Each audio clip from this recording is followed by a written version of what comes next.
Ako si Jess, mahigit 50 ang edad, taga Batangas, may asawa at 2 anak.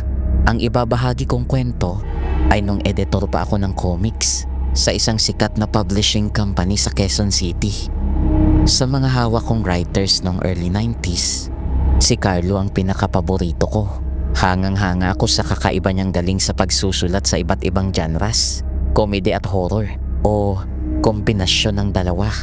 Gugulong ka sa katatawa kapag nakabasa ka ng comedy story niya. Pangangalisagan ng balahibo naman sa horror story niya at tatawa, and at the same time ay kikilabutan na parang sira lang sa kanyang comedy horror story. Isang araw ay may sinabi siya sa akin. Kukunin daw niya akong ninong sa binyag ng panganay niyang anak. Napuna kong tumataba si Carlo. Sabi niya kain tulog sulat na lang daw siya. Wala nang exercise. Sabi ko galaw-galaw at baka maatake di korason. Tinanong ni Carlo kung ano raw ba ang gusto kong mga putahe para alam niya ang mga ihahanda sa binyagan. Sagot ko na may solve na ako kahit nilabong saging lang. Salitang Batangas ang nilabon na ang ibig sabihin ay nilaga. December 8 ang binyagan. Madaling tandaan ang petsa dahil Feast of the Immaculate Conception yun. Taga Cavite si Carlo. Bago ako ron, kaya napagkasunduan namin na susunduin niya ako sa harap ng isang kilalang fast food chain at didiretso na kami sa binyagan sa simbahan. Araw ng binyag, pagbaba ko sa bus sa harap ng fast food chain ay wala akong nakitang Carlo. Sa loob-loob ko'y nauna pa ako gayong nanggaling pa akong Manila at na-traffic pa. Hindi naman nagtagal at may tumawag sa akin. Paglingon ko ay si Carlo na yun. Napansin kong kakaiba ang lungkot ni Carlo. Walang kasigla-sigla. Biro ko pa sa kanya, bakit ka malungkot? Hindi ba tuloy ang binyag? Tuloy ang binyag pare. Ang sagot niya sa akin. Tipid na tipid magsalita si Carlo. Ang huli niyang sinabi ay sumunod ako sa kanya. Hindi rin siya tumitingin sa aking mga mata. Parang walang focus ang kanyang paningin.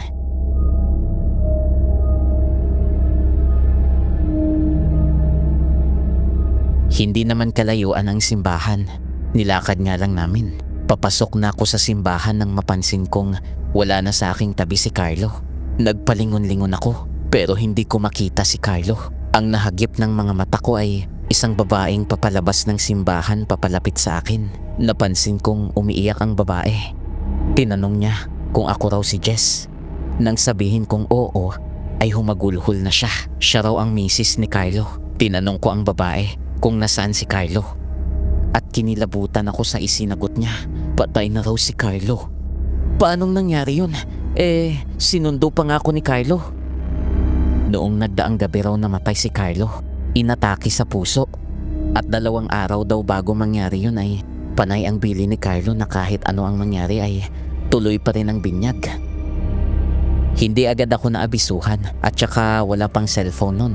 Halos hindi ko na malayan ang seremonya ng binyag. Natapos yun nang wala ako sa sarili. Nang makarating kami sa bahay ni na Carlo ay ayaw nang bumaba ng mga balahibo ko sa katawan. Kilabot na kilabot ako. Nakaburol sa sala si Carlo. Nasa puting kabaong. Damang-dama ang kalungkutan. Habang sa kusina naman ay ang bilog na mesa na may puting mantil kung saan naroroon ang iba't ibang klase ng putahe. Inanyayahan ako ng misis ni Carlo na kumain. Masasarap ang mga putahe. Nang biglang may ihain pa sa akin si misis. Bilin daw yun ni Carlo na huwag mawawala sa handaan. Nilabong saging.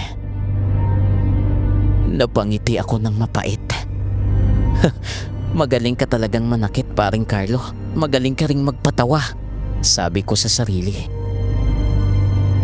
Kaagad akong nagbalat ng nilabong saging at sabay sa pagkagat ko ron ay ang pagpatak ng luha sa aking mga mata.